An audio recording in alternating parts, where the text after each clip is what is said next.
What is a hoe phase? What qualifies? Because I know a lot of women that are in very monogamous relationships never had a hoe phase. What actually is a hoe phase? 18 to 28 years old. But what qualifies it as a hoe phase? Because it's let's be promiscuous. So what does that actually look Basically. like? Like, what's the body count on that? Does that mean she sleeps with somebody on the first date? More Does than that 6. mean like more than 6 a year, or More like than 6. Well, okay. So I've done these shows with Myron and Fresh. Because I'm just curious, like what actually is a hoe phase, and would the same rules apply to a guy? Hell no, that wouldn't apply to a guy. All right, now stop. Hell no, That's woman. really Hold the on, question. wait. Stop. That's not even a question. Stop in your tracks That's right now. not fair. I'm gonna call out something you Hell just yeah, did. it's not fair. And you've been doing this entire conversation. Every time we bring out a point about like a hoe phase for women, it's like, well, what about guys? Okay, stop. You need to dissociate yourself from like, okay, men and women are different. So the idea that what's good for the goose is good for the gander, if there's like, if it's good for guys, it must be good for women. Throw that out of your mind right now, because men and women are biologically, physiologically, neurologically, psychologically different from one another. So there is this constant like, well, what about guys, right? Okay, well, that's not what we're talking about right now. We're talking about women at this phase. Jamie, if you're asking, is it a double standard? Yes. There is. Yeah. There Yes, is. it And is. if you're asking if it's fair, it isn't. Yeah. Because I'm gonna bring up this right now. I'll ask the question first, and then I'll bring up my. Well, I just really example. wanted to get back. So okay, we'll focus on just the girls. Got it. Hold on. We can talk about hold on, that, time but I'm out. just saying Do there needs you to be a care how separation. many guys? 'Cause this is a question we're gonna ask for. Do you care how many girls a guy has slept with when you date them? I used to when I was young. Tiana said yes. I mean, if they come out and say the number Jamie, I know 98. you, and I know the answer to this. Do you really care how many girls a guy has slept with? I mean, yeah. Really? Yeah. So what's the number that's too high? Yeah, I've never really thought about it, but like Then if you I don't really care. no, look, like I haven't thought about it, but look, just because I haven't thought about it doesn't mean it doesn't matter, okay? Like it matters. Like I'm answering your question honestly. If I didn't give a fuck, I would tell you. Okay? So, yes, does it matter? Yeah, is it super important to me? No, it's not super important to me, but like do I want somebody to like have multiple sexual partners? Do I want to be at a like a party and know that he's fucked you, and you? Oh, my God. No, I don't want to deal with that. You know, You're the like- noise like, oh. I don't want to deal with It's that. important to me because if I am going to settle down with someone, I don't want to, for the rest of my life, have to go out into the world and know you because I met you when you were around 30 other women. I kind of can foreshadow what may or may not happen. And just with my own, So it's an embarrassment thing, but it's not an actual number that's bothers you. But what the guy lived in New York and now you live in Vegas, his body count is high, but none of the girls live in Vegas. Would that be a problem for you? I don't think so. Would it be a problem for you? It No, just with depends. that. Okay, no, now- but here in Vegas, yeah. Yeah, I guess where you now I'm live. going to ask the same. So it's a status and a social aspect. Let's have a hypothetical question. I have 3 dudes here, and then I ask them, do you think body count matters for a woman? What do you think they're going to say? Yes. Oh yeah. Okay, so I was told on a first date, don't tell me who you hooked up with. It is a double standard, and it isn't fair. Yeah, fair enough. Well, I want to go back to the hoe thing though, because I do, because look, I'm genuinely curious about it. Okay, because I hear that term a lot, but like, how do you actually define that? Like, what qualifies as a hoe phase? Like, I think because I hear that all women have, like, you're making a generalization saying that, hey, 18 to this, all women basically go through that. I didn't do that. No. I think if they have the opportunity, that's a generalization that it's just a generalization, doesn't count. Your peak sexual market value years are going to be right around 23 years. Sure. old. Yes. But just based on your definition of what a hoe phase is, well, I don't apply to that. I know lots of women that don't fit that. He didn't come up with the term hoe phase, and neither did I. I called it party years. I asked him, okay, you guys use the term hoe phase. I asked him how I you didn't, define but it. yeah, So that's I what got I'm you. Yeah, referencing. for sure. It's just a colloquialism. I think party phase is probably a better Party way phase. to put Yeah, because party phase, because whatever. I know some girls that like better. they don't sleep with a bunch of dudes, but man, they like a fucking ton of attention. And they'll go through this phase in their life where they're like, they have a boyfriend and they're driving him crazy by making this dude jealous and this dude jealous. I've seen that happen also, but at the same time, there are a few girls who, like, we didn't come up with the term hoe face, is what I'm saying. No, we didn't. No, but I was going to say is like the span to 10-year span. This is how I classify it. So this is just my bonehead version of this. 18 to 28 years old. 23 is the age at which most men across the board find women they're at their most attractive, is between like 21 and 24 years old, right in there. So I peg it at right about 23. That is the prime age at which a woman has her peak sexual agency. Whether or not she is experiencing a hoe phase, or living it up in Cancun, or having in the hookup culture in her college or something like that, is immaterial to the phase itself being like, this is when you're going to be at your peak potential. Now, we just went through COVID, right? So what women are saying is like, well, here I am in the prime of my life, and I just missed 2 years of my I couldn't date anyone. We were locked down, and like women have said this on like many a podcast right now, saying, I feel like I got gypped out of my youth because I could have had potential to go out and meet guys, because that's right when they're in their most marketable, as far as the sexual market value is concerned. That's when they're at their peak potential.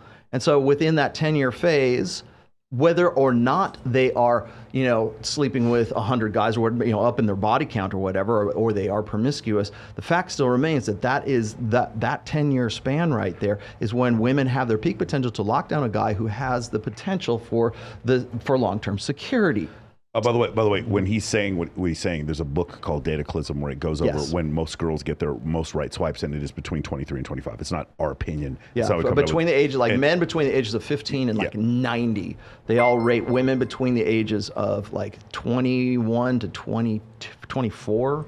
I believe, right around there, as the most attractive. And for men, it's like 38. Well, for women, when they rate men who as being more attractive, it's always anywhere between 3 to 7 years older than they are at that particular time. So if a woman is 30, she's looking at a guy who's like anywhere between 33 and 37, something like that. So it's always staggers up, because I think on some level of consciousness, women realize that it takes longer for the man to develop and mature into his peak potential to have the most. He can be the full package, right? So he can still be good looking. He's got his money on point. He's got his physique on point. He's got his game on point. He's a better judge of character. He has some sort of status and affluence at that point. And so therefore, I think on some level, like when most women, when they're looking for a guy as a long-term, like a marriage or something like that, they're looking for a guy who's old, at the very least 3 to 7 years older than he is.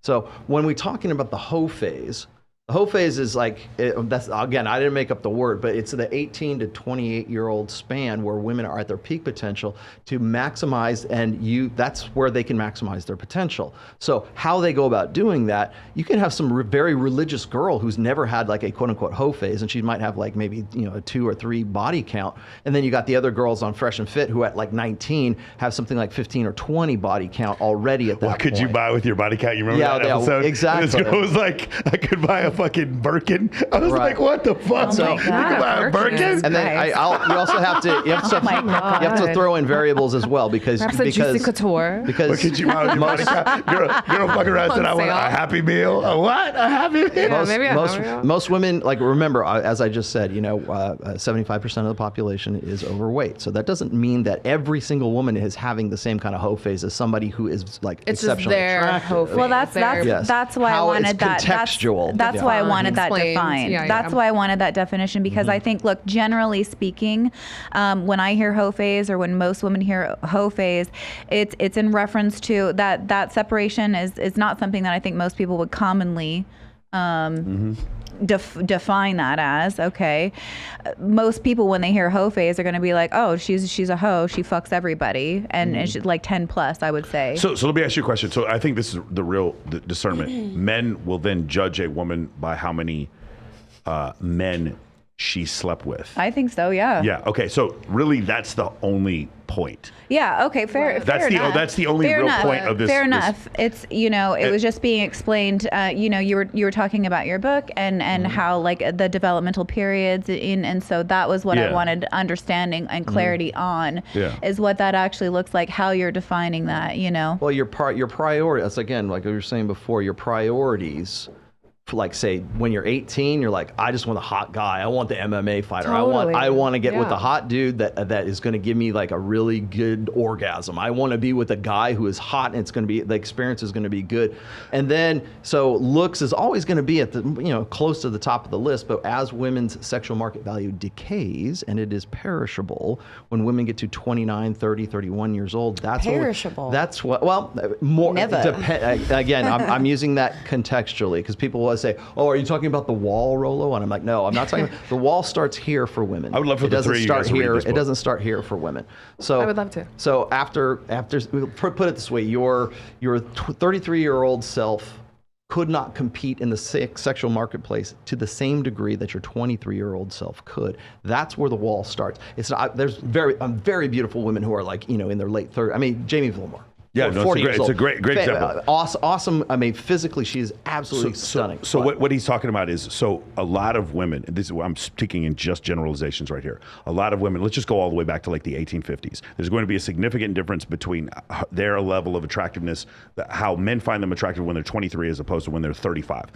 Now, what happens is because of weight training, because of nutrition, because of plastic surgery, fillers, stuff like that, you can have women go into their late 30s and they never experience this.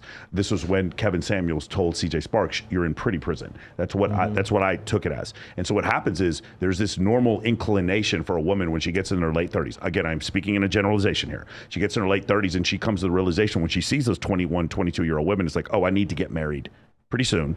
And because this girl is still in magazines, on the cover of magazines when she's 35, 36, because of plastic surgery, that thing never happens. And the next thing you know, you're 40.